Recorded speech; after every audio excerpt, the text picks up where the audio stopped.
ஒரு அழகான கிராமத்தில் ரகு என்ற வயதான ஏழை மனிதர் வாழ்ந்து வந்தார். அவரிடம் அதிகம் எதுவும் இல்லை என்றாலும் அவருடைய இதயம் மிகுந்த பரிவுடன் நிறைந்தது. அவர் தினமும் கிராமத்தின் கோவிலை யாரும் கேட்காமலே சுத்தம் செய்து விளக்கேற்றுவார். கிராம மக்கள் அவரை பெரிதாக கவனிக்கவில்லை. அவரது பழைய ஆடைகள், எளிய உணவுகள் குறித்து சிலர் கிண்டலும் கேலியும் செய்தார்கள். ஆனால் அவருடைய அமைதியான சேவையை யாரும் அறிந்திருக்கவில்லை. ஒரு நாள் கிராமத்தில் கடும் புயல் வீசியது. மரங்கள் முறிந்து வீழ்ந்தன, வீடுகள் சேதமடைந்தன. மக்கள் அனைவரும் கோவிலுக்கு தஞ்சம் அடைந்தனர். அதிசயமாக கோவில் மட்டும் எந்த சேதமும் இல்லாமல் இருந்தது. உள்ளே உலர்ந்த இடம், எரியும் விளக்குகள் எல்லாம் பாதுகாப்பாக இருந்தன. அவர்கள் கோவில் சுவரில் ஒரு சிறிய நோட்டை பார்த்தனர்.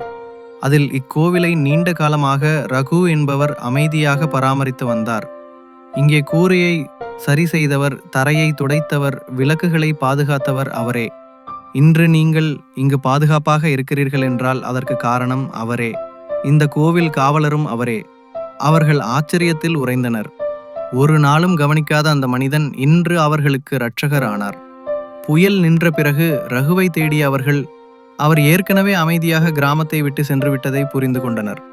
அன்றிலிருந்து கிராம மக்கள் கோவிலை சுத்தம் செய்து தினமும் விளக்கேற்றி குழந்தைகளுக்கு அந்த மனிதரின் உண்மையான சேவையை பற்றி சொன்னார்கள்.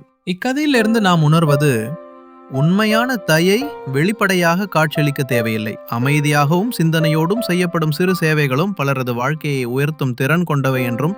கதை நன்றாக இருந்தால் லைக் செய்யவும், இது போன்ற வீடியோக்கள் தொடர்ந்து பெற சப்ஸ்கிரைப் செய்யவும் கடமைப்பட்டுள்ளோம்.